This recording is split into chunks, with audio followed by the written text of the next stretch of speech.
¿Estás, Conti? Sí, aquí estoy. Ahora sí. Bueno, buenas noches a todos. ¿Cómo están? Aquí siempre con fallas técnicas de una u otra manera por países lejanos.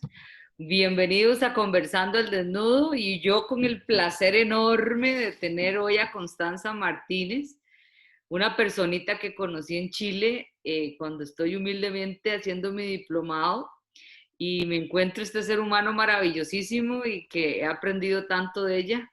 Así que, Consti, muchas gracias por acompañarme y mejor preséntate y cuéntales en qué trabajas y qué ser humano tan bueno sos. Ah, oye, Vivi, primero, ¿me ves bien y me escuchas bien? Yo te veo bien y te escucho bien. Ah, estupendo. Ya. Bueno, primero agradecerte la oportunidad, la invitación de poder participar contigo en este conversatorio.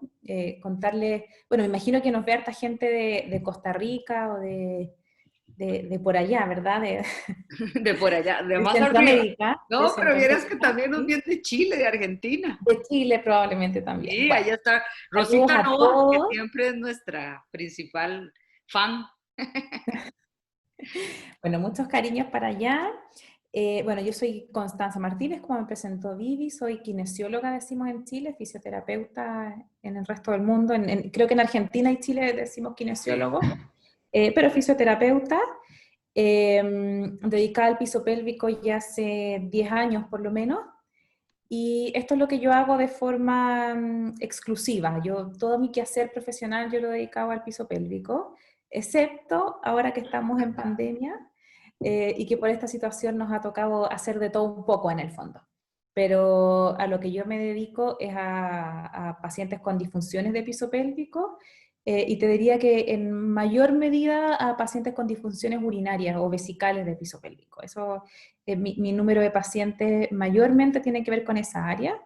Yo trabajo en la clínica Dávila acá en Santiago, que es una clínica, si bien es del sistema privado, abarca un volumen muy importante de población, de la cual, de mi derivación, la mayor parte tiene disfunciones vesicales.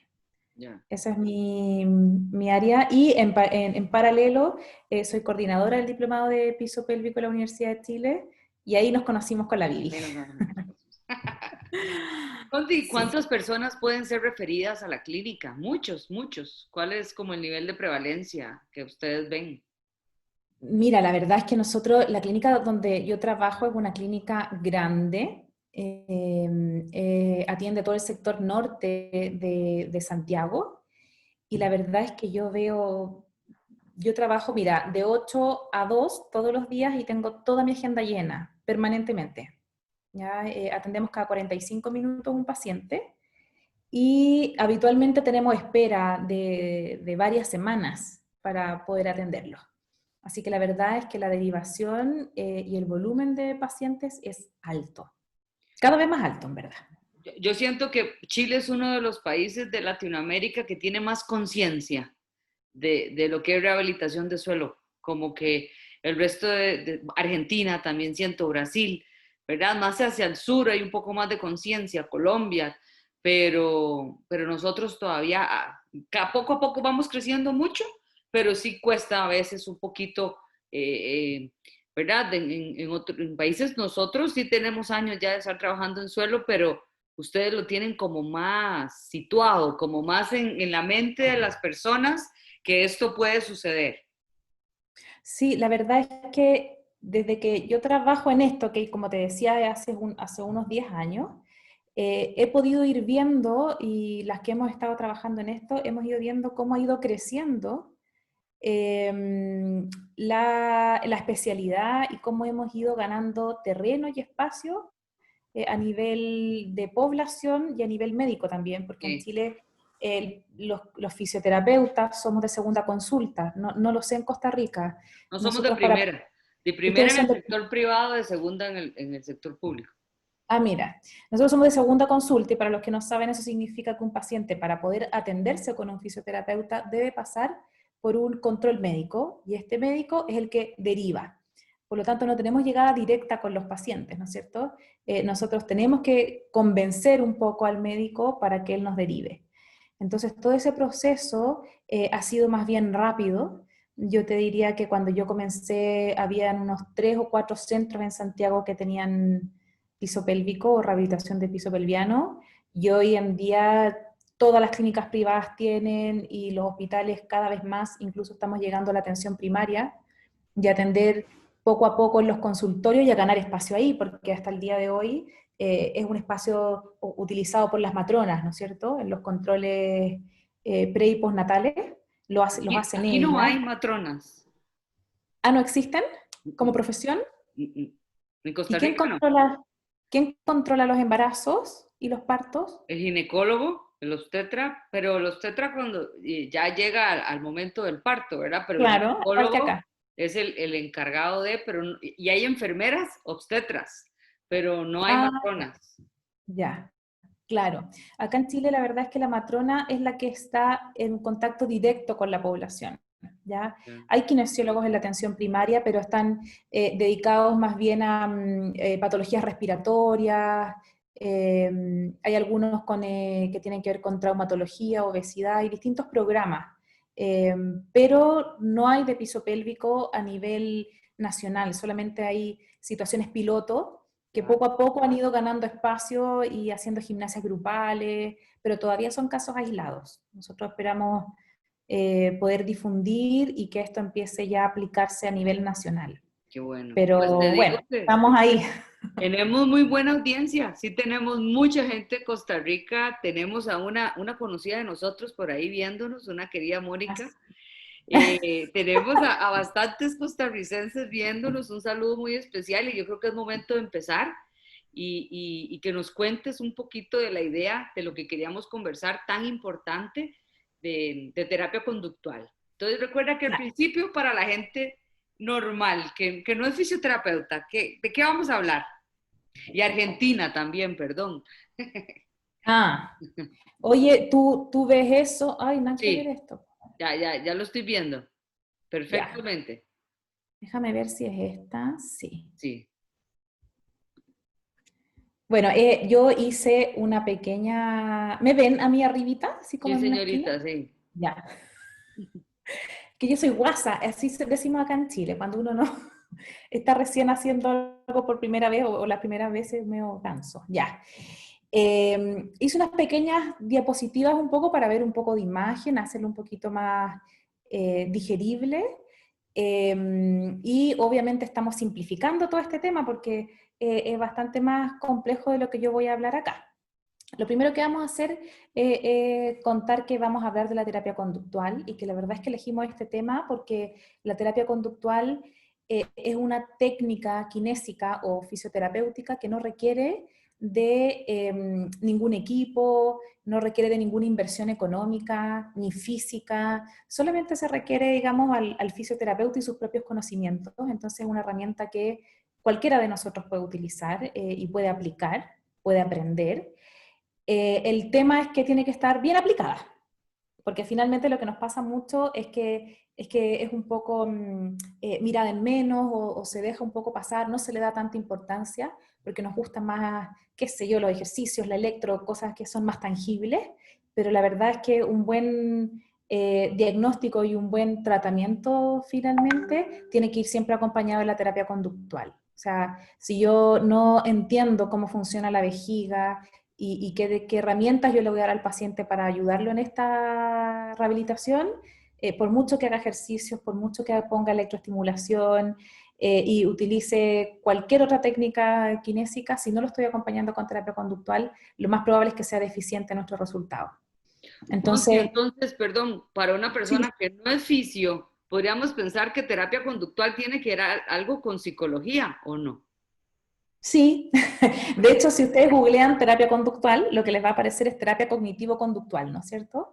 Que es una herramienta que es más bien psicológica y que en parte es un poco lo que nosotros buscamos también con la terapia conductual. Ya le damos otro enfoque que quizás es un poco más físico o más acotado a la vejiga, pero es un poco la modificación de la conducta, ¿no es cierto? Cómo nosotros a través de nuestra conducta vamos a influir en nuestra situación, patología en este caso, entonces, o disfunción. Y yo para, como el nombre lo dice, yo para corregir esta disfunción o esta alteración en la función, yo voy a cambiar mi comportamiento o mi conducta, ¿ya? Hay patologías o hay disfunciones de piso pélvico que tienen un componente conductual mucho mayor. Yo me imagino, Vivi, que a ti te ha pasado, o sea, uno recibe un paciente y dice, bueno, acá hay que aplicar mucha terapia conductual, porque tiene muy malos hábitos, entonces yo con una buena terapia conductual voy a ayudar mucho a este paciente, y otros que, bueno, otros que no lo requieren de forma tan imperiosa, pero todos al menos requieren un análisis desde el punto de vista conductual. Hoy Eso es me como... pasó, hoy me pasó. Hoy tuve una pacientita de 82 años que yo dije, no, esto es de terapia conductual. O sea, me acordé tanto de vos que yo dije, ¡ey! Me la mandó porque era hacer cambio de hábitos radicales y yo dije, con esto vamos a solucionar este problema, ¿verdad? Porque realmente la sintomatología no era para tanto, pero su cambio en la conducta podría mejorar. Vamos a ver cómo nos va, ahí les contaré. Sí, eso que dice es súper importante porque a veces a mí me preguntan, bueno, pero es una paciente que quizás es muy viejita o quizás no entiende bien los ejercicios o quizás, bueno, tiene alguna dificultad para realizar la terapia en cuanto a los ejercicios o a la electroestimulación, pero muchas veces se nos escapa que con terapia conductual quizás no la vamos a sanar, quizás igual va a quedar con alguna sintomatología, pero vamos a mejorar su calidad de vida. Entonces, cuando uno le pregunta si un paciente se va a ver beneficiado con quine de piso pélvico o con fisioterapia de suelo pélvico, no solamente hay que pensar en ejercicios o en electroestimulación, sino que también tenemos que incorporar la terapia conductual. A veces solamente lo que uno tiene que realizarle al paciente es terapia conductual. Entonces, bueno, vamos al grano, ¿no? Tú me interrumpes, Vivi, o si hablo Perdón, mucho perdón, también. dale, dale. No estoy viendo la hora tampoco. Bueno, Aquí. como vamos a partir para el público en general, como dice la Vivi, vamos a hablar primero de la vejiga. La vejiga es un órgano, pero a la vez es un músculo, ¿ya? Es un músculo que está formado por fibras musculares lisas. No tiene un control voluntario, o sea, es decir, yo no decido cuándo contraer o cuándo relajar este músculo, ¿ya? Pero sí, por lo tanto, nosotros, digamos, médicamente decimos que es un órgano, se me fue la palabra, ¿cómo se dice? Auto. Autónomo, autónomo, ¿no es cierto? Funciona solo. Pero sí tiene un cierto control voluntario, porque ustedes dirán, bueno, yo a veces no tengo ganas de ir al baño, pero voy a salir. Entonces, como yo voy a salir, voy al baño, me siento y hago, y me sale orina. Entonces, no es que la vejiga me haya avisado y me haya mandado al baño, sino que yo voluntariamente fui al baño y oriné. Al recto le puede pasar también algo similar, ¿no es cierto? Pero en el caso de la vejiga es un órgano que es autónomo, pero que yo puedo tener un cierto control voluntario sobre la vejiga. Y eso lo hace súper especial. Y también hace que a nosotros nos dé trabajo, porque finalmente si fuera totalmente involuntario, nosotros no tendríamos nada que hacer. La vejiga es un músculo y a la vez es bastante paradojal en su función, porque es un músculo que cumple una función contraria o cumple dos funciones que son opuestas. Por un lado, almacena la orina y por otro lado, vacía la vejiga, ¿cierto? O sea, se llena y se vacía. Y son dos funciones que son opuestas, pero que ejecuta el mismo músculo. A diferencia de cualquier otro músculo, o creo que la gran mayoría, el piso pélvico puede ser otra sección, pero en general yo tengo un músculo que se llama bíceps para doblar el codo, ¿verdad? Y tengo un músculo que se llama tríceps que cumple la función opuesta. En este caso tengo un músculo que cumple ambas funciones. Entonces esa es la primera particularidad que tiene la vejiga, ¿cierto? O la segunda, porque ya habían mencionado la primera. Entonces cuando uno tiene una disfunción de la vejiga, tiene que ver cuál de estas dos funciones es la que está alterada. O sea, si yo tengo, por ejemplo, una incontinencia de orina, yo voy a saber que el problema que estoy teniendo es en la fase de contener, ¿no es cierto? Porque en vez de estar conteniendo esta vejiga está perdiendo orina. Y por lo tanto, la disfunción yo la voy a tener en la fase de llene, en la fase de continencia. Pero hay otras circunstancias en que yo la disfunción la voy a tener en la fase de vaciado. O sea, si yo tengo una vejiga llena y al momento de vaciarse y de eliminar la orina no la elimina completa, estoy teniendo un problema o una dificultad o una disfunción en la fase de vaciado. Y eso al final es parte vital de nuestro quehacer, el poder identificar en cuál de las dos fases de la vejiga yo estoy teniendo problemas. Y eso no necesariamente lo hace un fisioterapeuta de piso pélvico, lo puede hacer algún fisioterapeuta que no esté formado en el área o que no tenga tanta formación, o incluso una persona común y corriente puede observar y darse cuenta en cuál de las dos situaciones es la que está perdiendo orina. O sea, perdón, está teniendo la disfunción, que puede ser Eso o iba, una pérdida o una alteración en el vaciado. porque eso es lo que te iba a decir. Si estamos pensando en una persona normal, lo más común es que la persona piense que lo habitual es tener incontinencia, o sea, tener fugas de orina. Y hay gente que piensa que es normal, primer error, ¿verdad? Que la continencia es normal. Y segundo, que tener un problema de vaciamiento no es normal. O sea, a ver, que pujar para orinar puede ser normal, que también no está bien, ¿verdad? Yo creo que son síntomas diferentes que nos vamos encontrando en el camino que no son normales, que muestran un tipo de disfunción. Sí, o sea, hay síntomas, como dices tú, que también son mucho más fáciles de evaluar, que como yo te decía recién, lo puede evaluar cualquier persona. O sea, si mi mamá tose y se hace pipí, nosotros decimos pipí acá en Chile, pipí o pichí, no sé, ¿ustedes cómo dicen pipí? Se orina, se hace pipí.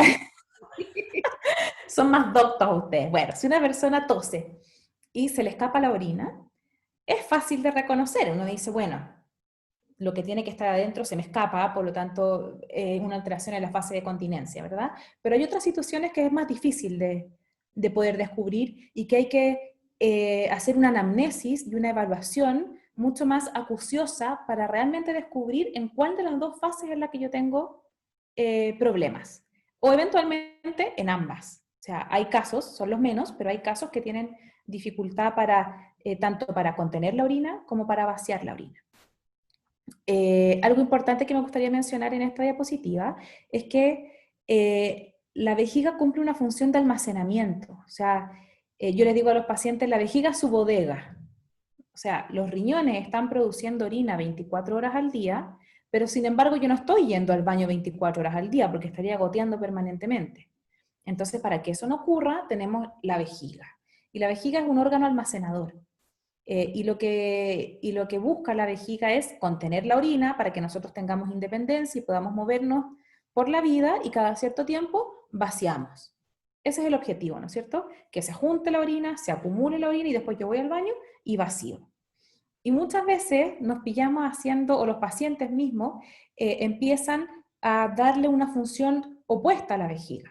Empiezan a decir, bueno, para no orinarme, porque me estoy orinando, entonces para no orinarme, yo voy a ir al baño. Y voy a ir al baño para vaciar la vejiga y así después Ya. ya no tengo más incontinencia, no tengo nada más que perder.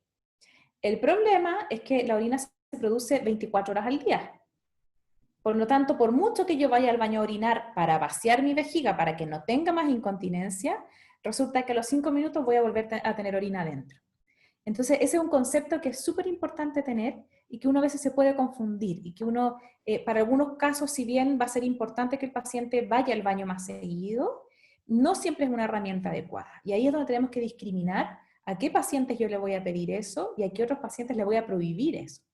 ¿Ya? Si lo que yo quiero es que el paciente o la vejiga del paciente contenga, le tengo que enseñar a contener. No le puedo enseñar a vaciar, Ujú. porque mi objetivo es que aprenda a contener. ¿Se entiende? Sí, yo sí lo entiendo. Ah, Aquí ya. no hay Ya, preguntas, así que vamos ya. bien. Tú me vas diciendo, ya. Sí.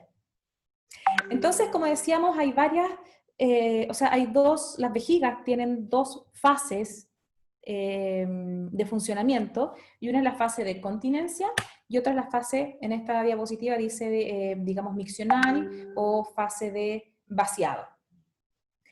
Y dependiendo de qué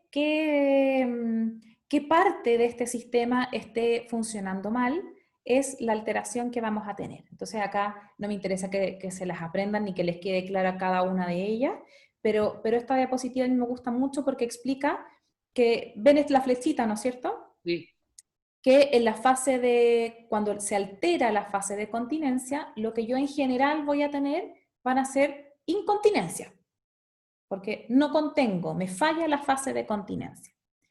Y cuando yo tengo alteraciones en la falla, o sea, en la fase miccional o en la fase de vaciado, lo que yo voy a tener van a ser retenciones urinarias, ¿ya? O mal vaciamiento vesical, también se le dice, ¿ya? Y esto yo lo voy a tener por alteraciones en dos partes, básicamente. O en el detrusor, que es la vejiga misma, ¿no es cierto? O en el complejo esfinteriano. Y el complejo esfinteriano son todos estos músculos que están bajo la vejiga que me van a ayudar a contener la orina adentro. Voy a volver a la diapositiva anterior y para los que no son del área les explico que la vejiga está acá arriba, esta es una vejiga de una mujer y aquí abajo tenemos, está mostrado aquí abajo el esfínter uretral externo y el otro está a nivel del cuello vesical, que es el esfínter uretral interno, y junto con otras estructuras vamos a tener el complejo, digamos, esfintariano, o es lo que nos va a ayudar a contener. Por lo tanto, para yo aguantar la orina, la presión que yo voy a hacer con los músculos o el complejo esfinteriano tiene que ser mayor, porque si esta presión que yo voy a ejercer acá abajo es menor, voy a tener incontinencia. Pero por otro lado, acá en este caso tenemos una vejiga de un hombre, ¿verdad? Esto que tenemos acá es la próstata. Entonces yo en este caso, para que la orina pueda salir y yo poder ejecutar completamente la fase de vaciado, la presión que va a ejercer la vejiga o que debiera ejercer la vejiga tiene que ser mayor a la presión que me va a ejercer el complejo esfinteriano. Por lo tanto, yo podría tener un mal vaciado porque la vejiga no tiene la fuerza suficiente o porque el complejo esfinteriano tiene una hipertonía, o sea, está apretando más de lo que debe, y lo mismo para el vaciado, o sea, el problema puede estar en la vejiga o puede estar en el piso pélvico o en el complejo muscular estriado esfinteriano, ¿ya? Ahora, Conti, una pregunta. O sea, Sí. si nosotros tenemos un problema muscular, creo que es nuestra función, ¿verdad? Es más fácil para un fisioterapeuta, entre comillas, pensar en que se puede solucionar más fácilmente el accionar del complejo esfinteriano. Pero yo te pregunto, ¿cómo hacemos para que ese detrusor nosotros como fisios lo podamos trabajar? Sí, yo creo que es excelente tu acotación porque finalmente eso es lo que de repente nuestra mente de fisioterapeutas no nos deja salir de ahí. ¿Ya? Uno dice, bueno, a la vejiga yo no le puedo hacer ejercicio, no le puedo poner corriente directamente, por lo tanto, todo lo que tenga, todos los problemas que tengan que ver con la vejiga, están fuera de mis competencias, ¿verdad? O fuera de mi raciocinio y de mi mente. Pero finalmente ahí es donde yo tengo que ocupar algunas técnicas que son quizás más indirectas, ¿verdad? Y que tienen que ver precisamente con la terapia conductual, que tienen que ver con, lo vamos a ver igual más adelante, con una técnica que se llama técnica de urgencia, que está basada en los reflejos de Mahoney y que en el fondo me va a ayudar a controlar de forma indirecta la vejiga. Como les decía antes, es un órgano involuntario o un órgano autónomo, pero que está bajo control voluntario, por lo tanto ahí sí tenemos que ver nosotros, ¿verdad? Y había un tercer punto que ya se me olvidó, a ver si me acuerdo, la terapia conductual, la técnica de urgencia y la neuromodulación. ¿Ya? Sí. Lo voy a mencionar solamente, Vivi, yo sé que ese es tu terreno, pero está dentro de las diapositivas la neuromodulación como una de las técnicas en las cuales, si bien no es estrictamente de una técnica conductual, sí es una forma de mejorar un poco la conducta vesical. Entonces, por eso yo lo quise incorporar, ¿ya?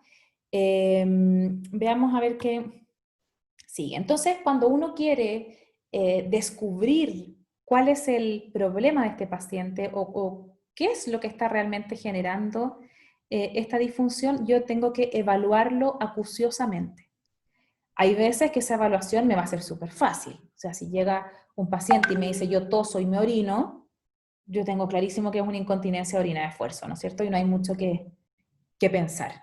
Pero yo podría tener casos más complejos en que hay más síntomas y yo tengo que discriminar o sea, qué disfunción es lo que está teniendo el paciente. Es mucho más difícil pesquisar cuando un paciente tiene problema de vaciamiento vesical que cuando tiene una incontinencia, ¿ya? ¿Por qué? Porque la incontinencia es clara. O sea, el paciente pierde orina o no pierde orina. Y ahí tenemos claro si hay alguna alteración ahí. Pero hay algunos casos en que esta incontinencia de orina no es de esfuerzo, ni tampoco es de urgencia, no, o sea, no tiene que ver con la debilidad de la musculatura del piso pélvico, ni tampoco tiene que ver con un mal funcionamiento de la vejiga o con una hiperactividad de la vejiga, sino que lo que estamos teniendo, por ejemplo, es una incontinencia por rebalse. O sea, tenemos una vejiga que no está funcionando, que simplemente se llena al máximo y empieza a perder orina porque ya no cabe más orina adentro. Entonces, claro, si uno no evalúa bien, uno dice, ah, bueno, esta es una incontinencia a esfuerzo, porque la paciente se mueve o qué sé yo, y sale orina. Entonces es una incontinencia. Tengo problemas en la fase de continencia, ¿verdad? No contengo bien, no lleno bien la vejiga y pierdo orina. Pero resulta que el problema está totalmente en la fase opuesta, ¿no es cierto? El problema en este caso sería que el paciente no está vaciando bien su vejiga. Y yo, mejorando ese problema o esa situación, voy a lograr que si esa vejiga vacíe bien, también se llene bien después. Entonces voy a eliminar la incontinencia. Pero su problema no era la incontinencia. Entonces, ese tipo de matices es el que hay que ir descubriendo. Esto da para un curso completo, po. O Sí, sea, total. yo estoy intentando Resumir. resumir de forma lo más suave o clara posible las cosas que pueden ir ocurriendo, ¿no es cierto? Entonces, una buena forma de evaluar a un paciente es una cartilla miccional. Y yo le quise dedicar una diapositiva completa porque lo puede hacer cualquier persona. O sea, si yo en estos minutos tengo una incontinencia o siento que tengo algún problema de disfunción, yo puedo o puedo autohacerme una cartilla. O si yo también soy un fisioterapeuta que no me dedico al área de piso pélvico, pero sí me dedico al área de traumatología, de dolor lumbopélvico, o a veces pacientes con, fisioterapeutas que se dedican al área neurológica, y que claro, no es su área de expertise, pero resulta que están tratando al paciente y el paciente se realiza un sondeo intermitente o el paciente tiene algunas disfunciones vesicales o defecatorias. Entonces, quizás sería bueno evaluarlo y tener unas pequeñas herramientas que ayuden, al menos para saber cuándo derivar, ¿no es cierto? Y la cartilla miccional es básicamente lo que ustedes están viendo. Existen miles de cartillas miccionales, hay algunas que están hechas en internet y otras que uno hace. Esta, esta no está en internet, pero en verdad está, yo la copié, no es una creación totalmente mía, pero uno la puede ir modificando. O sea, por ejemplo, si yo tengo un paciente que usa muchos protectores y quiere evaluar cuántos protectores tengo, bueno, puedo agregar una columna donde yo le ponga los protectores. Si yo tengo un paciente que tiene mucha sensación de mal vaciado, bueno, yo le puedo agregar una columna donde él vaya marcando las veces que siente este mal vaciamiento. La que estoy mostrando acá es la que yo uso siempre y que es la que me ha resultado más fácil por el tipo de pacientes que yo veo, ¿ya? A veces las cartillas no son tan fáciles de llenar y por lo tanto uno debe dedicarles el tiempo necesario para que los pacientes comprendan y que cuando me llegue la cartilla de vuelta tenga una información que sea, que me sirva, porque, bueno, me imagino que te ha tocado, Vivi, que a veces uno manda una cartilla y la información que te llega no te sirve, porque la rellenó mal, Les dio porque no puso. pereza y puso solo la mañana, pero no puse la noche ni la tarde. Y hay que... Exactamente. O no me O moví en salí, todo el día, no me moví en todo el día para poder hacer la cartilla. claro. Es que eso tenemos que aclararlo un poco porque no lo dije. La cartilla lo que busca es plasmar el funcionamiento de una vejiga o de la vejiga de una persona, digamos, en una situación normal. Es decir, si la persona trabaja, bueno, en el trabajo. Si la persona está en su casa, es dueña de casa y hace el aseo, bueno, mientras hace el aseo y durante todo el día. No hay que modificar la conducta para hacer una cartilla miccional. porque en el fondo esto es como un holter. No sé, si yo me voy a hacer un holter de presión, la idea del holter de presión es que pueda medir la presión, ¿no es cierto?, durante, no sé, 24 horas o durante un tiempo más largo. Y en los temas de vejiga existe la urodinamia, que es un examen que mide la función de la vejiga, pero es en un tiempo y en un minuto preciso, ¿ya? La gracia de la cartilla miccional es que nos muestra el comportamiento de la vejiga, pero en la cantidad de días que nosotros queramos medir, porque ustedes se habrán dado cuenta que uno no va al baño todos los días igual, sino que hay días que voy más, hay días que voy menos, hay días que tomé más líquido, hay días que tomé menos líquido, entonces no nos basta con un solo día, ¿ya? Pero los días que yo haga, la idea es que sea una conducta normal, ¿ya? Me ha pasado lo mismo que le pasa a la Vivi, que hay pacientes que me dicen, no, perfecto, el miércoles no trabajo, así que el miércoles lo voy a hacer y me voy a quedar en mi casa rellenando la cartilla.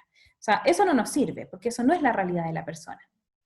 Yo les pido 3 días, idealmente 2 días de trabajo y 1 de fin de semana, porque al final nosotros más trabajamos que estamos en la casa, excepto en cuarentena. Quizás ahora podría ser distinto, pero en lo habitual es mejor que hagan días representativos, no días que sean muy distintos a lo normal, y eso nos dé un panorama global de cómo está funcionando esta vejiga. Habitualmente nosotros hacemos 3 días de registro de 24 horas cada día, entonces el paciente parte 1 hora, en este caso vemos acá la cartilla que parte a las 10:15 como a modo de ejemplo, y el paciente debiera rellenarla por 24 horas hasta las 10:15 del día siguiente.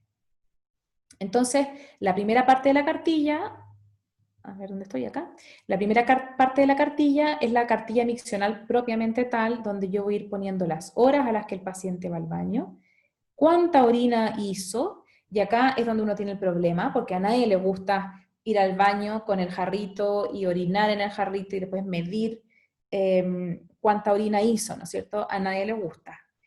Pero acá la educación al paciente es vital, Y que no la porque guarden, Conti, que no guarden la orina 24 horas, por favor, no lo necesitamos. no hay que acumularla en botellas, no. No, o sea, el paciente orina en el jarrito, mide cuánto hizo y eso es lo que anota, ¿ya? Y acá hay que ser súper clara con los pacientes, o sea, esto hay que hacerlo bien. Si no lo va a hacer bien, no lo haga porque va a perder tiempo, lo va a pasar mal y la información que va a recopilar no nos va a servir. Entonces yo a los pacientes les digo 3 días de esfuerzo, de ahí yo los dejo tranquilos, pero tiene que ser bien hecho, ¿ya? Al principio, cuando yo empecé a trabajar en esto, me daba un poco de, como de, no sé si de pena o de, como que yo pedía la cartilla al paciente como pidiéndole permiso o pidiéndole disculpas. Como, mire, ¿sabe qué? Aquí tiene que rellenar, porque bueno, al menos en Chile somos un poco así. Y lo que me pasaba es que me llegaban cartillas con información que no es adecuada, porque finalmente me decían como, ay, no, es que esa no lo medí, yo calculé más o menos cuánto hice, o no, es que en la tarde salí, entonces esa vez no la puse. Las otras sí las puse, pero esas de la tarde, ahí no, yo salí, no. Entonces yo ahora soy súper, súper clara, categórica en qué es lo que tiene que rellenar el paciente. Y si va a salir, va con su jarrito en una bolsita de género que nadie se la vea y rellena la cartilla, ¿ya? Porque si no, no vale la pena el esfuerzo. O sea, nosotros perdemos mucho tiempo explicando lo que es la cartilla, el paciente pierde 3 días pasándolo mal haciendo la cartilla para que después traiga una información que no nos va a servir, ¿ya? Entonces, si van a hacer la cartilla, tiene que ser bien hecha y bien informada.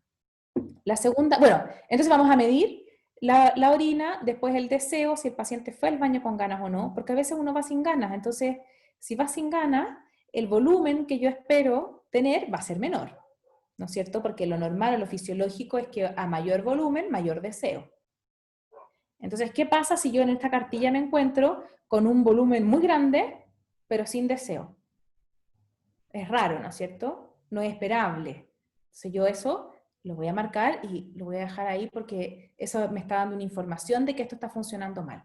Podría ser al revés también. Podría ser que yo tenga muy poco volumen, por ejemplo 80, y resulta que el paciente tiene una urgencia tremenda y se muere de ganas de ir al baño, pero tiene muy poca orina dentro.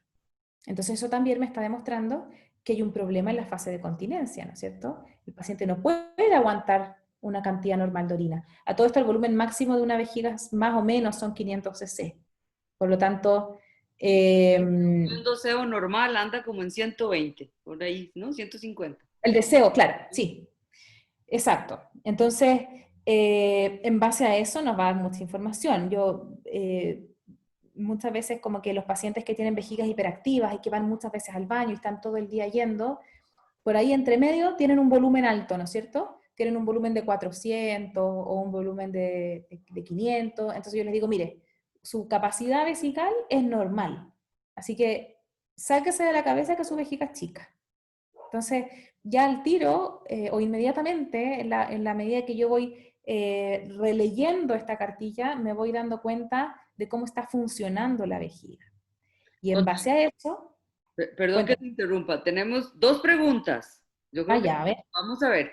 Tengo una colega que se llama Milena Hernández. Saludos a Milena, que Hola, Milena. dice, buenas noches, dice, tengo un caso de una enfermera que pasa muchas horas en sala de cirugía, en trasplantes, y no tiene oportunidad de grandes cambios conductuales. ¿Qué estrategia se puede usar cuando el trabajo limita las recomendaciones y cambios conductuales que se sugieren? Mira, eso es una realidad a la cual uno se enfrenta permanentemente. Las enfermeras, la arsenalera, me imagino, bueno, enfermeras, arsenaleras, también las enfermeras no que están en pabellón, sino las que están en turno y que hacen turnos de 24 o 12 horas en que no pueden ir al baño tranquilas, ¿ya? O no pueden tomar la ingesta necesaria, etcétera. Las otras pacientes que me pasa mucho, que no sé cuál es tu experiencia o la de los colegas que nos están escuchando, son las pacientes profesoras, ¿ya? En que ellas están dando clases y les dan ganas de ir al baño y resulta que no pueden ir al baño, se tienen que aguantar, ¿no es cierto? Y vamos a ver más adelante que en el fondo eso nos va a traer una alteración en la función y que lo que nos pasa con estas pacientes es que a largo plazo, y seguramente a esta arsenalera o esta enfermera, no sé cuál es su disfunción, digamos, pero lo que le empieza a ocurrir después a largo plazo es que tienen incontinencia de orina de esfuerzo. O sea, han llenado tanto su vejiga y no han entrenado su musculatura que empiezan con una incontinencia, pero ya pasados los años en general. ¿Ya? Yo me río porque en general en todos los veranos me empiezan a llegar las profesoras. Terminan las clases y parten las esquinas de piso pélvico. ¿Ya? Y me pasa con las enfermeras. Básicamente, lo que uno tiene que hacer ahí es readecuar los hábitos. O sea, yo no puedo hacer que una cirugía dure menos de 8 horas. Y si la cirugía dura 8 horas, todos los que están adentro estuvieron 8 horas sin ir al baño, ¿no es cierto? O gran parte de esas 8 horas, porque no van a estar yendo cada hora y media, o sea, podrán interrumpir, ir un segundo, pero no van a poder mantener sus hábitos como corresponden. Entonces lo que yo hago es precisamente analizar eso, ver cómo son sus turnos. Quizás ella no tiene turnos todos los días, quizás tiene un ritmo de trabajo, quizás trabaja 2 días, 2 días descansa. Entonces, la idea es ir acomodando a su situación personal y particular estas técnicas. O sea, por ejemplo, si el problema de ella, que no estoy segura, si el problema de ella es que ella se aguanta muchas veces Dice Mile la que, orina adentro, perdón, dice Mile que ¿sí? lo que tiene la paciente es una incontinencia de esfuerzo, sí. Ya, entonces, eso es lo que les pasa habitualmente a las personas que están mucho tiempo sin ir al baño, ¿ya? Toman líquido a lo largo del día, la vejiga se llena muchas veces por sobre los 500 cc y no está en un entrenamiento de piso pélvico. Por lo tanto, lo que ocurre, esto es igual que yo le digo a los pacientes que si yo les doy una pesa de medio kilo y les digo, ande todo el día con la pesa en la mano. Al principio le va a dar lo mismo, porque es un peso pequeño, ¿verdad? Lo puede tener en la mano. Pero ya a mediodía le va a empezar a doler el brazo. Y seguramente en la tarde o en la noche ya no va a poder más con el brazo, porque se le cansó, se le fatigó el brazo. Lo mismo pasa con el piso pélvico y la vejiga. Entonces, en el caso de ella, lo que yo haría es un entrenamiento programado mientras no esté en cirugía. Por ejemplo, ya hoy día tiene libre, entonces hoy día usted se preocupa de tomar tanta cantidad de líquido y de ir al baño con cierta frecuencia. El día que usted tiene cirugía o el momento en el que tiene cirugía, no tome líquido antes, Porque claro, si yo me tomo una lata de Coca-Cola, que además es un irritante vesical, y me va a llenar la vejiga, me van a dar ganas dentro del pabellón, o si no me dan ganas porque ya mi vejiga está muy grande, va a ser un peso que va a tener mi piso pélvico permanente. Y eso va a generar más incontinencia de orina.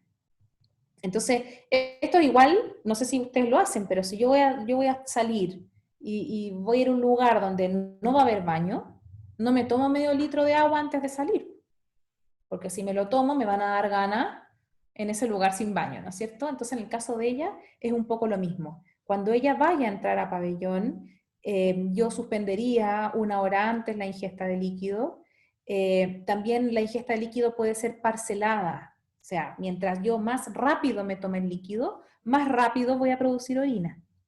No sé si ustedes se han dado cuenta, pero si yo tengo medio litro y me tomo el medio litro, me va a caer la orina a la vejiga más rápido.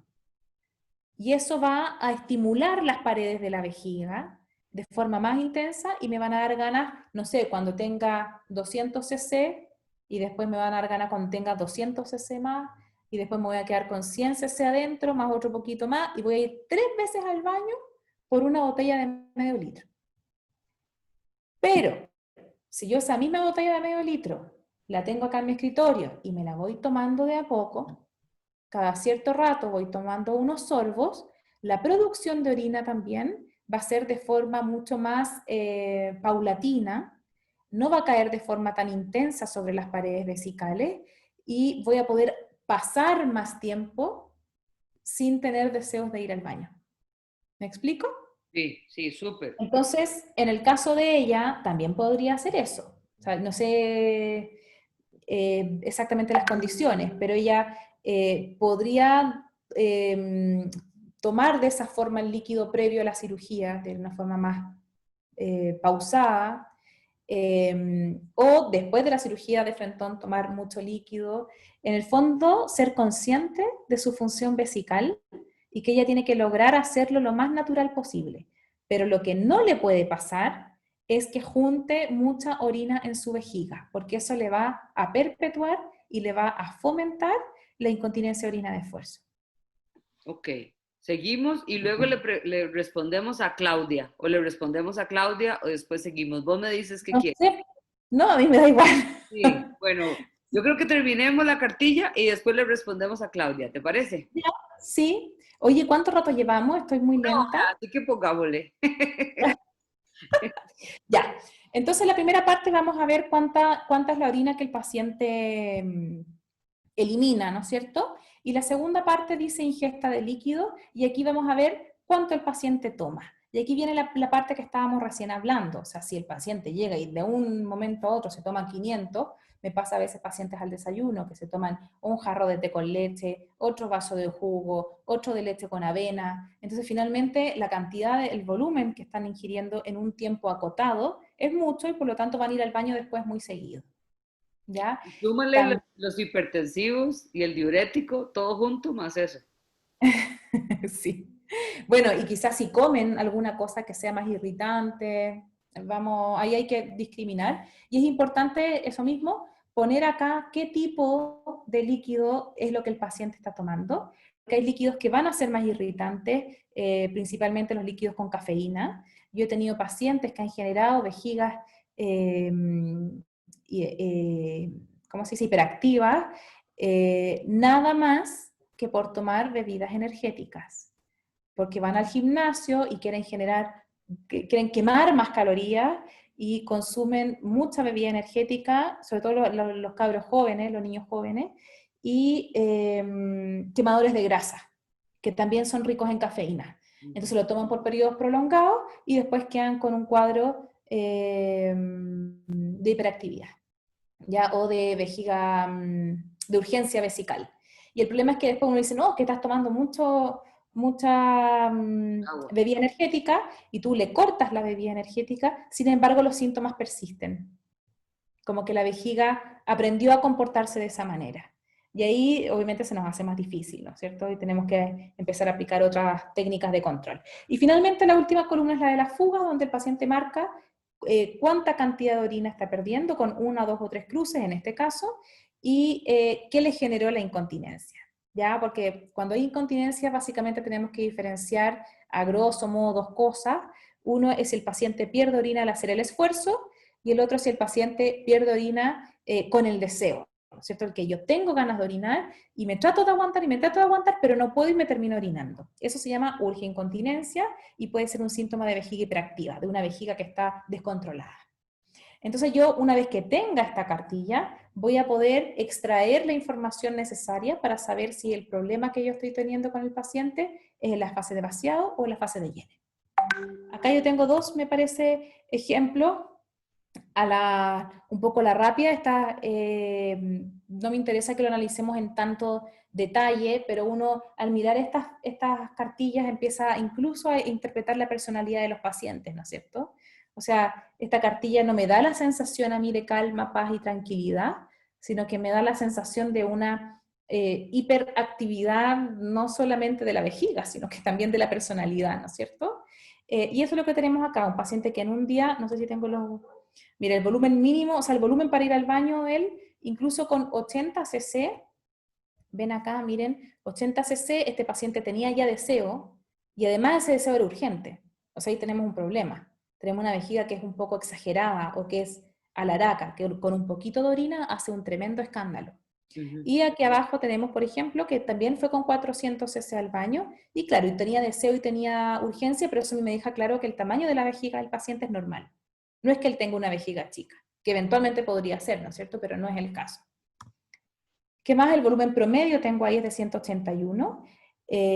Como yo les decía, el volumen máximo es de 500, así que el volumen promedio debiera ser alrededor de 250. Está un poquito bajo este. Ahí no nos vemos, pero va como 13 veces al baño al día, que está aumentado, ¿no es cierto? Lo normal, más o menos, y dependiendo del líquido, es 6 veces al día. Y este paciente tomaba 4 litros 300. Entonces, también eso es importante, porque si yo me tomo 10 litros, voy a estar todo el día en el baño. Y no es que mi vejiga esté mala ni funcione mal, es simplemente que yo con mis hábitos la estoy alterando. Entonces, un paciente que tiene una vejiga hiperactiva, que lo manda muchas veces al baño, no puede estar consumiendo 4 litros de líquido, porque si no va a perpetuar y a fomentar su sintomatología. Esto es al revés, ¿no es cierto? Acá tenemos una paciente que toma poco líquido, que va pocas veces al baño, y claro, y presenta esta sensación de urgencia, pero con 600 cc. ¿Es normal presentar urgencia con 600 cc? Sí. Sí. Porque estoy sobrellenando la vejiga, la estoy sobredistendiendo. Por lo tanto, me está diciendo, oye, anda al baño porque aquí ya no aguantamos más, ¿ya? Y eso es normal. Entonces hay que explicarle al paciente que él no tiene un cuadro de urgencia miccional. Él lo que tiene es una vejiga normal que le está diciendo que tiene que ir al baño. Entonces, lo que tiene que hacer es cambiar sus hábitos y no ir al baño con tanta diferencia porque si no se le va a llenar mucho la vejiga. Entonces, la terapia conductual, una vez que tengamos evaluado... Ah, ¿querías hacerme la pregunta o no? Bueno, sí, lo que pasa es que es un toque de intervención. Entonces yo creo Ah, que ya. podemos Entonces, avanzar. ¿sigo? Ya. Sí. Entonces, la terapia conductual van a ser todas las herramientas que nosotros vamos a emplear para intentar reproducir un comportamiento normal, en este caso de la vejiga, ¿ya? Pero podría ser también del recto, ¿verdad? Entonces, a través de estas técnicas, lo que yo estoy buscando es que el funcionamiento de esta vejiga sea lo más parecido posible al que tiene una vejiga normal. En algunos casos lo voy a lograr a cabalidad, en otros no. Por ejemplo, en una vejiga neurogénica o en pacientes que tienen alguna alteración neurológica, probablemente yo no voy a lograr que tengan una vejiga normal o que tengan una vejiga que funcione normal, pero sí la idea es acercarnos lo más posible a eso, ¿ya? Y esa es básicamente la definición más relevante de la terapia conductual. Son maravillosos, no tienen efectos secundarios si están bien aplicados, es gratis, no requerimos de inversiones, sí requerimos de un paciente que esté dispuesto a hacer los cambios conductuales o de un cuidador que pueda, digamos, reemplazar en ese sentido al paciente, como es el caso de los niños o algunos adultos mayores, o algunos pacientes con problemas neurológicos también. Conti, aquí una que no es la pregunta que todavía tenemos pendiente. ¿Ya? Eunice nos preguntaba qué significaban las X. Pero ya aquí Isa se lo respondió, ¿verdad? Que es la cantidad de fugas. Que Exactamente. O sea, es la cuantía de la fuga. Una cruz son gotitas, 2 cruces es como un chorro de orina y 3 cruces ya es como pérdida total, o sea, un volumen vesical completo. Es cuando el paciente ya se tiene que cambiar de ropa y el paciente sintió que ya se le salió todo. sí. No que se le salió y lo alcanzó a contener, sino que ya o perdió todo o perdió casi todo. Ujú. Esos es como los tres niveles. Ya, entonces, dentro de la terapia conductual tenemos varias ramas o varias alternativas, ¿no es cierto? La primera son las modificaciones en el estilo de vida, que hay varias, ¿verdad? Tiene que ver la pérdida del peso, cambios en la dieta. Bueno, el peso, porque finalmente todo nuestro perímetro abdominal es contenido y sostenido por el piso pélvico. Por lo tanto, a mayor peso, es como tener una pesa, en vez de 500 gramos en la mano, tener una pesa más grande y por lo tanto va a ser más difícil de contener y me va a generar mayor incontinencia de esfuerzo. No lo tengo acá en la diapositiva, pero ya está incluso estudiado cuánto el paciente tiene que bajar para ver un efecto en la continencia. Cambios en la dieta, hay alimentación, hay comida y hay líquidos que son irritantes, que tienen que ver principalmente con la cafeína, con la vitamina C y con las cosas picantes, ¿ya? Y eso me va a generar que esta vejiga se empiece como a volver loca, se empiece a irritar. Y si yo tengo un paciente que va muchas veces al baño, que tiene mucha urgencia y se toma, ayer atendí a uno, toma solamente café. Entonces toma 1,5 litros, pero de puro café.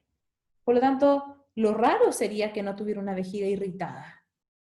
¿Ya? Sí. El problema no es la vejiga, el problema es él, que le está dando puro café, ¿no es cierto? Entonces eso es súper importante. Y yo puedo entrenarlo, le puedo poner neuromodulación, puedo sacarle mucho músculo, puedo ocupar todo el arsenal de electroterapia, pero si el paciente sigue tomando 1,5 litros de café, no vamos a obtener buenos resultados. Entonces, es súper importante. La ingesta de los líquidos, hay pacientes que para no orinarse no toman líquido. Y finalmente yo le explico que es como cavar su propia tumba, porque si yo tomo poco líquido, la orina que voy a producir está muy concentrada, es muy irritante y me va a generar el mismo efecto que tomar café. Entonces, hay que intentar tomar una cantidad moderada de líquido, tampoco irse al extremo, ¿ya? 2 litros para personas adultas, en caso de incontinencia o pacientes que tengan como mucha complicación postoperados de próstata, yo les recomiendo 1,5 litros, pero no menos, porque ya menos vamos a tener una orina de mal olor, de color fuerte y va a ser irritante. Evitar el estreñimiento además va a presionar la uretra y la vejiga, y también hay una relación con ¿cómo se dice? Con el cigarro, ¿ya? Después viene algo que es súper importante, que son todos los regímenes o todas las alternativas que hay calendarizadas, en las cuales uno al paciente básicamente les da un calendario, pero en este caso no es para evaluar, como la cartilla miccional, sino que es para tratar. Y en este tratamiento yo lo que voy a hacer es cambiarle los hábitos al paciente. Que esto es lo mismo cuando una persona va al nutricionista y la nutricionista le dice, ya, en la mañana usted se va a comer una tostada con un jamón de pavo y una rodaja de tomate, al almuerzo no sé qué. Bueno, esto es lo mismo, pero nosotros con la vejiga. Entonces, dependiendo de lo que el paciente tenga, es lo que yo le voy a programar o yo le voy a solicitar. El entrenamiento vesical es una de las técnicas que se utiliza para aumentar la capacidad funcional de la vejiga, ¿ya? Es muy difícil que yo logre aumentar el tamaño de una vejiga, pero sí el tamaño funcional, o sea, si el paciente está llenando la vejiga a 100 cc y la vejiga se le vuelve loca y le genera incontinencia, yo puedo aumentar eso y que el paciente quizás le pase lo mismo, pero no a los 100, que le pase a los 250, y ya con eso el paciente va a tener un par de horas de libertad. ¿Ya? Entonces el entrenamiento vesical lo que busca es aumentar la capacidad funcional de la vejiga y que el paciente recobre la voluntad sobre su vejiga. Es acá, ¿quién manda a quién? ¿Ya? No sé si alguien que nos está escuchando ha tenido pacientes o él mismo o ella misma tiene esa condición en que pareciera ser que la vejiga es la que manda. Entonces llega a un restaurante y tiene que buscar dónde hay baño, o muchas veces los pacientes mapean, o sea, desde que yo estoy en mi casa y llego a la universidad, yo sé perfectamente dónde están los baños en los cuales yo voy a poder ir. porque la vejiga en cualquier minuto me manda al baño. Entonces lo que uno busca con el entrenamiento vesical es recuperar ese control. Y para eso se utiliza una técnica muscular que tiene que ver con el entrenamiento muscular que se llama técnica de urgencia, que no lo vamos a tocar en detalle en este momento, pero tiene que ver con cómo yo a través del músculo, de forma indirecta, voy a mandarle señales a mi vejiga para poder controlarla. Entonces eso hace que los pacientes se vayan sintiendo también más seguros. Después tenemos las micciones programadas, que son micciones por horario. O sea, como le pasaba a la enfermera amiga acá que trabajaba en pabellón, yo probablemente le voy a decir, bueno, cuando no esté en pabellón, usted va a ir al baño cada 2 horas y no va a generar un volumen tan elevado en su vejiga. Se hace con pacientes que pueden voluntariamente cumplirlo. Se puede hacer con alarma, porque como no sienten deseo o no tienen tanto deseo, se les olvida, no se van a acordar. Entonces, para eso es bueno como el ir anotando, el ir escribiendo y el ir poniendo alarmas para acordarse de ir al baño. Y yo aquí soy también tirana. Él me tiene que traer o ella, todas las semanas las horas a las que fue al baño. Es la única manera, ¿ya? Yo acá tiene que ver con cómo uno es, ¿no es cierto?, de personalidad y cómo uno es como tratante. Yo ya apliqué la flexibilidad y no me resultó. O sea, si yo al paciente le digo, trate de ir cada 2 horas, quizás lo logre, quizás no, te va a decir que quizás lo hizo, pero en el fondo no lo hizo, nunca lo vamos a saber. Y puede ser que la terapia esté fallando por ese motivo. Por lo tanto, yo exijo y les entrego una hoja cuadriculada donde día a día, por una semana, me anotan todas las horas a las que fueron al baño. Y es súper bonito porque uno puede comparar una semana con otra y decirle, ve, usted, en el caso, por ejemplo, de un entrenamiento vesical, porque también lo hacemos así, usted iba 10 veces al baño al día, y mire esta semana fue 8, estamos mejor. Es una forma gráfica de ir evaluando la mejoría. Y a los pacientes al final les va súper bien y ellos se sienten súper claros con la cartilla o con el calendario. Por eso se llama regímenes de vaciado calendarizado en el fondo. ¿Ya? Y después vienen las micciones estimuladas, que es lo mismo que la programada, solamente que hay un cuidador a cargo. O sea, es la mamá que le dice al niñito, ya, anda al baño. O es el cuidador de un hogar que está preguntándole a los abuelitos si están mojados, si están secos, si tienen ganas de ir al baño, ya pasaron 2 horas, vamos al baño. Esa es la única diferencia. Ni la micción programada ni la micción estimulada aumenta el volumen funcional de la vejiga, ¿ya? Su objetivo en general es o mantener seco al paciente o, digamos, proteger el volumen de la vejiga, no permitir que crezca tanto o que acumule tanta orina. Después vienen las recomendaciones promotoras de la continencia y que tiene que ver con todo lo ambiental. O sea, si lo que yo tengo es un niñito que tiene una vejiga hiperactiva y que le dan ganas de hacer pipí y no alcanza a llegar al baño, yo no le puedo poner un pantalón con cinturón, porque no se lo va a alcanzar a sacar, llegar al baño, entonces mejor pongámosle un pantalón de buzo, hasta que tengamos controlada la situación, ¿ya? Pantalón elástico, diríamos aquí. ¿Y yo qué dije?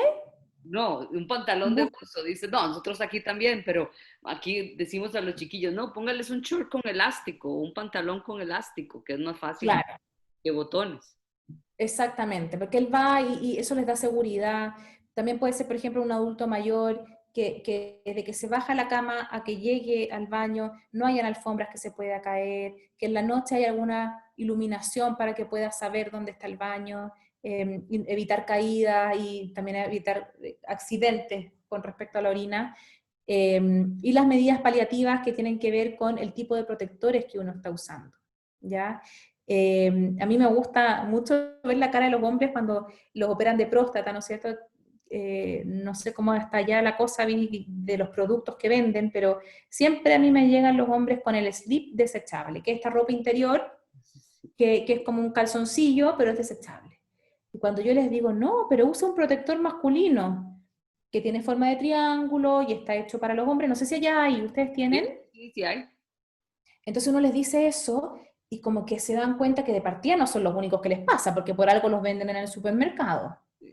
Y en segundo lugar, es mucho más cómodo porque no están completamente invadidos por este calzoncillo. Y le sacan fotos rápidamente y la próxima sesión vienen con su protector, siempre y cuando su incontinencia no sea tan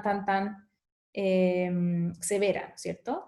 Entonces, sí aconsejar al paciente de qué tipo de protector es el más adecuado para él, eh, por ayudarlos a mejorar su calidad de vida en el fondo.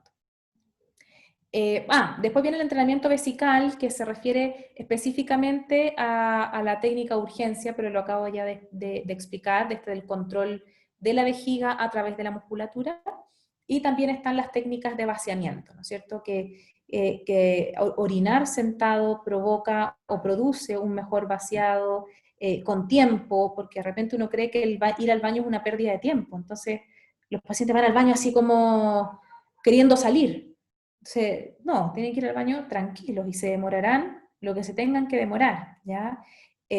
Sobre todo orinar, que es como un trámite, es como ir y volver. Como, espérame que voy al baño y vuelvo. No es necesario volver. Uno puede ir al baño tranquilo, se sienta tranquilo, orina y sale. Y eso te va a tomar un minuto más que si tú lo hicieras corriendo, pero te va a permitir un mejor vaciado, ¿ya?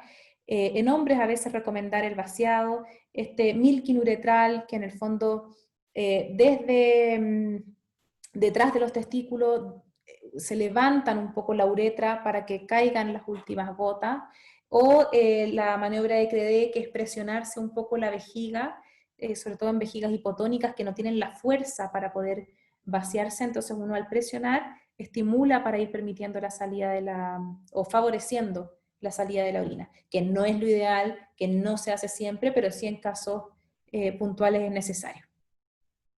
Yo creo que quizás ahora podemos responder esa pregunta del tratamiento, ¿no? Sí, ya, yo creo que sí. Bueno, no sé cuántas diapos te faltan, No, ¿verdad? nada.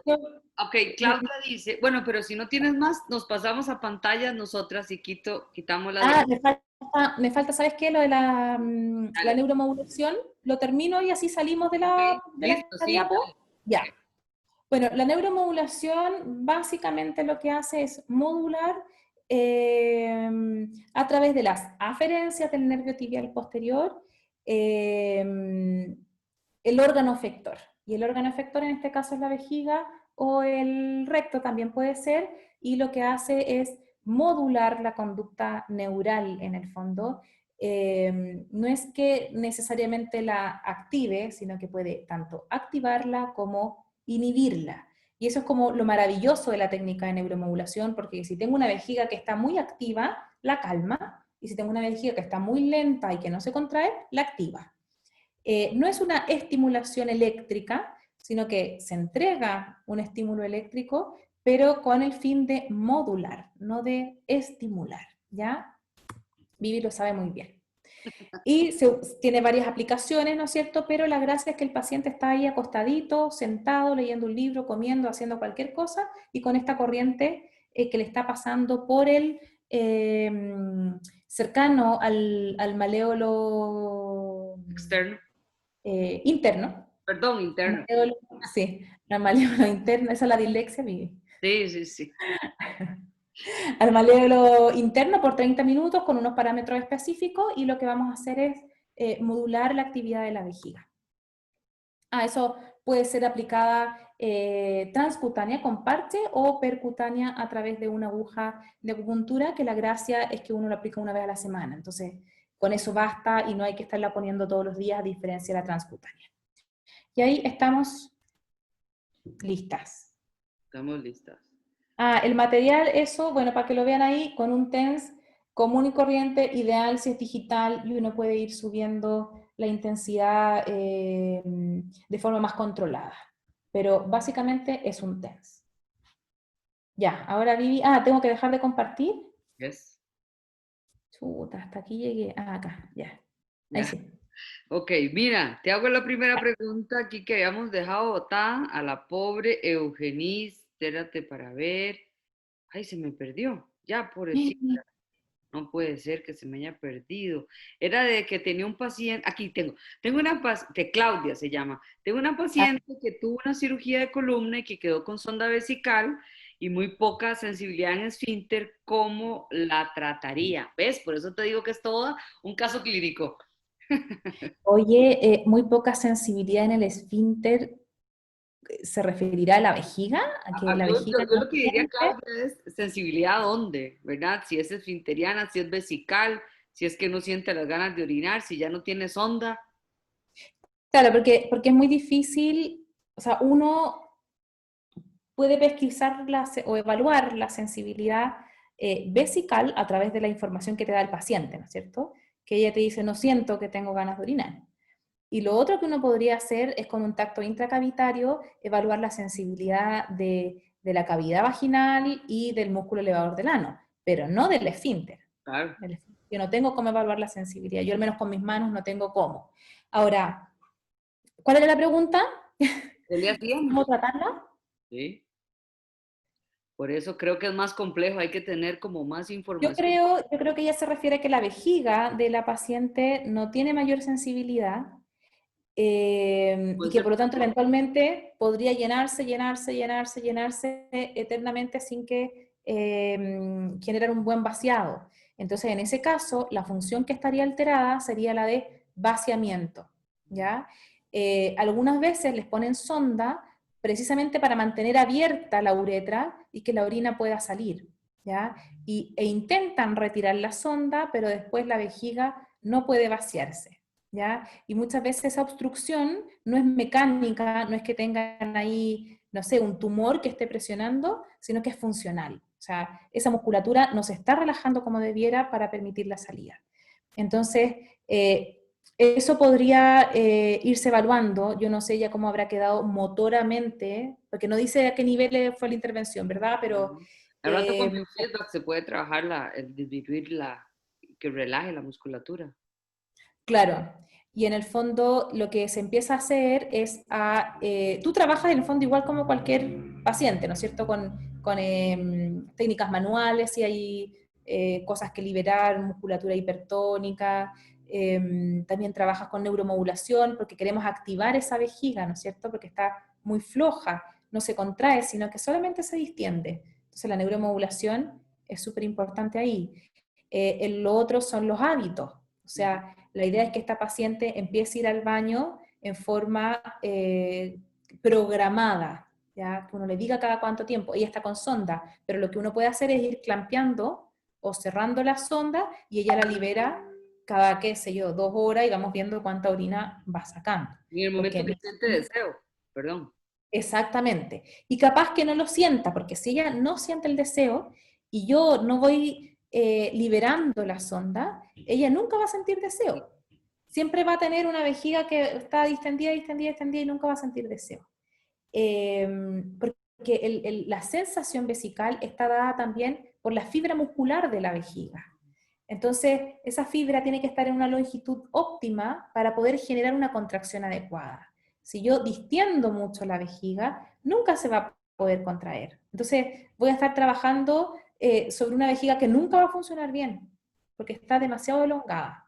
Ok. Entonces, en esos casos hay que programar micciones. Esa es como la respuesta. En la medida que yo vaya entrenando a la vejiga a ir al baño, por ejemplo, cada 2 horas, porque también hay que medir, pues, si yo la voy cada 2 horas y cada vez que libero la sonda están saliendo 500 cc, no la puedo hacer ir cada 2 horas, Claro, la tengo que hacer ir más seguido. más seguido, sí. O por el contrario, si digo ya no, vamos a hacerlo cada 4 horas o cada 6 horas, tengo que ir regulando cuánto volumen está juntando esa vejiga. Y lo que me tengo que asegurar es que ese volumen sea normal, o sea, 250, 300 cc, pero jamás más de 500. Porque si es más de 500, esa vejiga nunca va a volver a sentir. Aquí tengo varias preguntas, así que ve. Oye, Eunice ya. dice que si existe una aplicación, yo siempre la he querido hacer, una aplicación para informarle al paciente que tiene que ir a orinar. Vaya orine y orine. Claro, Rosita le dice que ponga el reloj y que el reloj pues le avisa por multialarma, ¿verdad? Pero sería bonito hacer una aplicación que te diga. Vaya Sí, ahorita. fíjate, yo capaz que, la Yo respuesta no es que no los he tengo visto. idea. Yo he visto otras que tienen que ver con los ejercicios, que te van marcando el ritmo de los ejercicios, pero no con la ida al baño. Y me parece bien interesante, sobre todo en pediatría, Sí, ya, porque para ¿sabes? los niños es mucho más atractivo eso. No, y ahora que estábamos viendo Pedia hace poco, ¿verdad? Esos sensores para poder detectar la orina de los chiquitos, ¿verdad? Que le avisan, es una alarma que le avisa a los papás y al niño que tiene pues una pequeña fuga. Pero me parece interesantísimo que lo podríamos hacer en adultos, ¿verdad? Sí, Se le pueda, que el paciente sienta, porque algunas veces, no sienta, se le informe, porque puede ser exacto, que no exacto. se percate de que está, pero de esas eso hay que hacerlo, eso hay que hacerlo. Sí, bien, Dice bien. Adri dice, tengo unas dudas en cuanto a la etapa de embarazo. En la hidratación en el embarazo para prevenir incontinencias, ¿qué recomendarían? Y dos, tengo una embarazada acostumbrada a consumir yerba mate. Le recomendé que reduzca la hierba casi al mínimo de 2 cucharadas con medio litro de agua. Aparte, podría complementar algún tipo de hidratación con agua o alguna recomendación. Sí, bueno, la verdad es que en el embarazo el tamaño de la vejiga está limitado, que por mucho que la vejiga quiera crecer y quiera llenarse de orina, hay alguien ahí que no se lo está permitiendo. Entonces, tenemos que partir de la base que una paciente o una mujer que está embarazada, sobre todo en el último trimestre, va a tener una frecuencia miccional más elevada. ¿Ya? Entonces, la verdad es que en esos casos me parece que no es que haya que restringirle el líquido, sino que un poco tiene que hacerse el ánimo de ir más veces al baño, a no ser que le esté afectando a tal punto su calidad de vida que tengamos que hacer alguna intervención, ¿ya? La hierba mate es un irritante vesical Ujú. y es bien irritante. Es junto con el té verde, yo diría, con las cosas que son más irritantes. Y habría que ver los síntomas de la paciente. ¿Eh? Si a mí Dice, un paciente me dice, yo tomo puro café todo el día y no tengo ningún síntoma de urgencia, ¿para qué se lo voy a cambiar? No es importante, pero ella si en dice este caso, que esta paciente de la hierba dice que ¿ya? no tiene incontinencia, que ella se lo recomendó como prevención, tanto por la parte urinaria como digestiva, pero como estás diciendo, si a ella no le afecta. Yo creo que uno tiene que intervenir finalmente o lo que el paciente está sintiendo, o sea, sus síntomas, o en el caso de que la consecuencia de que eso le ocurra sea grave. Por ejemplo, si ese paciente está vaciando mal su vejiga y no está saliendo toda la orina, y eventualmente ese paciente podría hacer unas infecciones urinarias a repetición o podría ser una pielonefritis. Entonces, claro, quizá el paciente no tiene ningún síntoma, nada le molesta, pero podría eventualmente ser grave lo que le va a pasar. ¿Ya? Y en el caso de esta paciente, yo la dejaría feliz con su hierba mate. O sea, además está embarazada, seguramente le han dado miles de recomendaciones, todo el mundo opina, todo el mundo le dice cosas. Sí. eh, entonces me parece que no hay que sobretratar a los pacientes, sino que simplemente hay que solucionar el problema que tienen. Y en Sí, este caso, si ella no tiene ninguna... el problema que podría tener ella más que incontinencia de orina, podría tener una incontinencia de orina de urgencia o podría tener un aumento de la frecuencia. claro. Podría ocurrirle que va muchas veces al baño. Ahora, lo más probable es que ella haya tomado mate toda su vida. Sí, No es que ahora que se embarazó está tomando mate. sí. Por lo tanto, si nunca ha tenido síntomas, la verdad es que no le veo ninguna... Me debes una charla, porque yo te juro que cuando hablemos de clasificación funcional, ¿verdad? O el famoso CIF, que es otra de que se las trae mi querida amiga Conti, ¿verdad? Porque eso es otro mundo aparte, o sea, terapia conductual, vean qué interesante, llevamos hora y media, ¿verdad? Hablando de terapia conductual y vean que perfectamente, si hablamos de clasificación de discapacidad funcional, ¿verdad? Y si hablamos del problema del paciente, hablaríamos por horas más. Así que esa me la debes, Conti. Sí. No, muchísimas gracias, Conti. No quiero atrasarte más. De verdad que muchísimas gracias por haber estado aquí con nosotros. eh,